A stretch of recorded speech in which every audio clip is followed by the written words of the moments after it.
ವರ್ಷಕ್ಕೊಂದ್ಸರಿಯಾದ್ರೂ ಕೆಸುವಿನ ಸೊಪ್ಪನ್ನ ತಿನ್ಬೇಕು ಅನ್ನುವ ವಾಡಿಕೆ ಇದೆ. ಹೀಗೆ ತಿನ್ನುವುದರಿಂದ ಹೊಟ್ಟೆಯಲ್ಲಿರುವ ಕಸವನ್ನೆಲ್ಲ ಹೊರಗೆ ಹಾಕುತ್ತಂತೆ. ಹಾಗಾಗಿ ಕೆಸುವಿನ ಸೊಪ್ಪನ್ನ ಉಪಯೋಗಿಸಿ ಮಳೆಗಾಲದ ವಿಶೇಷ ತಿಂಡಿ ಕೆಸುವಿನ ಸೊಪ್ಪಿನ ಪತ್ರೊಡೆಯನ್ನ ಮಾಡೋಣ. ನಮಸ್ತೆ, ನಾನು ನಿಮ್ಮ ರಶ್ಮಿ. ಐತಾಳ್ಸ್ ನಳಪಾಕಕ್ಕೆ ನಿಮಗೆಲ್ಲರಿಗೂ ಸ್ವಾಗತ. ಮೊದಲಿಗೆ ಒಂದು ಪಾತ್ರೆಗೆ 3 ಲೋಟ ಅಕ್ಕಿ, 2 ಟೇಬಲ್ ಸ್ಪೂನ್ ಆಗುವಷ್ಟು ಉದ್ದಿನ ಬೇಳೆ, ಅರ್ಧ ಟೀ ಸ್ಪೂನ್ ಮೆಂತೆಯನ್ನ ಹಾಕಿ ನೀರನ್ನ ಸೇರಿಸಿ 2 ರಿಂದ 3 ಬಾರಿ ಚೆನ್ನಾಗಿ ತೊಳೆಯಬೇಕು. ತೊಳೆದ ನಂತರ ಇದನ್ನ 5 ಗಂಟೆಗಳ ಕಾಲ ನೆನೆಸಿ ಇಡಬೇಕು.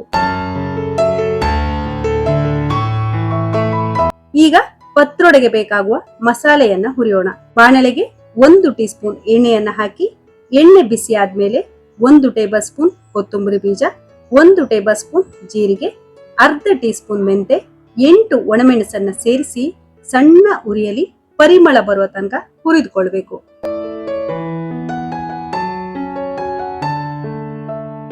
ಈಗ ಲಿಂಬೆ ಗಾತ್ರದ ಹುಣಸೆ ಹಣ್ಣನ್ನ ರುಬ್ಬುವ 1 ಗಂಟೆ ಮೊದಲು ನೀರನ್ನ ಸೇರಿಸಿ ನೆನೆಸಿ.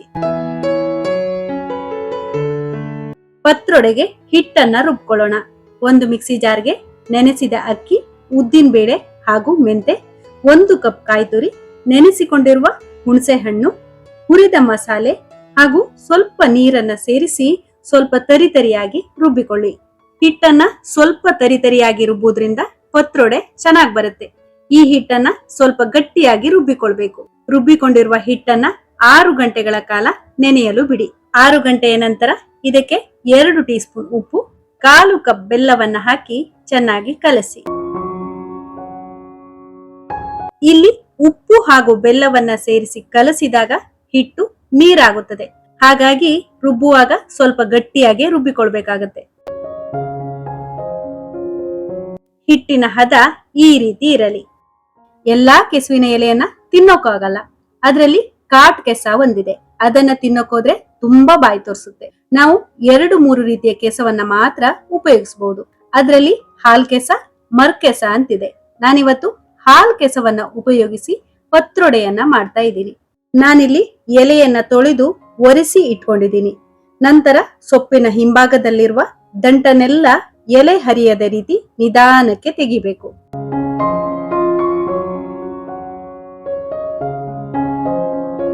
ದೊಡ್ಡದಾದ ಕೆಸುವಿನ ಎಲೆಯನ್ನ ಈ ರೀತಿ ಇಟ್ಟು ಹಿಟ್ಟನ್ನ ಕೈಯಲ್ಲಿಯೇ ತೆಳ್ಳಗೆ ಹಚ್ಚಬೇಕು. ಒಂದೆಲೆಗೆ ಹಿಟ್ಟನ್ನು ಹಚ್ಚಿದ ಮೇಲೆ ಅದರ ಮೇಲೆ ಇನ್ನೊಂದು ಎಲೆಯನ್ನಿಟ್ಟು ಈ ರೀತಿ 2 ರಿಂದ 3 ಎಲೆಯನ್ನಿಟ್ಟು ನಾವು ಹಿಟ್ಟನ್ನ ಹಚ್ಚಬೇಕು.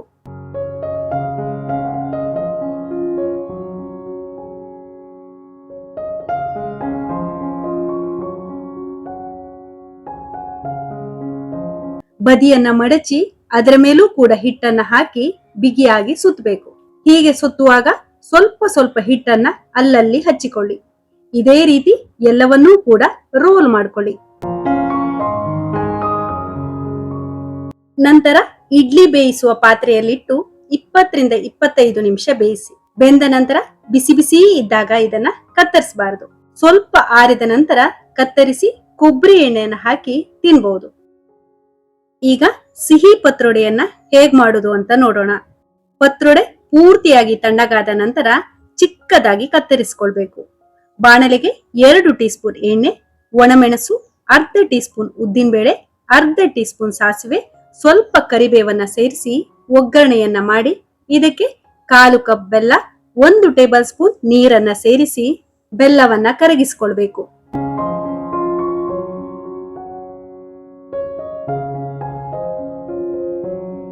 ನಂತರ 1 ಕಪ್ ಹಸಿ ತೆಂಗಿನ ತುರಿಯನ್ನ ಸೇರಿಸಿ ಸಣ್ಣ ಉರಿಯಲ್ಲಿ 2 ನಿಮಿಷ ಹುರಿದು ಸಣ್ಣ ಹೆಚ್ಚಿದ ಪತ್ರೊಡೆಯನ್ನ ಇದಕ್ಕೆ ಹಾಕಿ ಕಲಸಿದ್ರೆ ಸಿಹಿ ಪತ್ರೊಡೆ ರೆಡಿ ಆಯ್ತು. ಮೇಲ್ಗಡೆ ಧಾರಾಳವಾಗಿ ತುಪ್ಪ ಹಾಕಿ ತಿಂದ್ರೆ ಆಹಾ ಅದ್ಭುತ. ಹಾಗಿದ್ರೆ ನೀವು ಕೂಡ ಈ ಪತ್ರೊಡೆಯನ್ನ ಒಮ್ಮೆ ಮಾಡಿ ನೋಡಿ. ಈ ವಿಡಿಯೋ ನಿಮ್ಗೆ ಇಷ್ಟ ಆಗಿದ್ರೆ ಲೈಕ್ ಮಾಡಿ, ಶೇರ್ ಮಾಡಿ, ಹಾಗೆಯೇ ನಮ್ ಚಾನೆಲ್ಗೆ ಸಬ್ಸ್ಕ್ರೈಬ್ ಮಾಡೋದನ್ನ ಮರಿಬೇಡಿ. ಧನ್ಯವಾದಗಳು.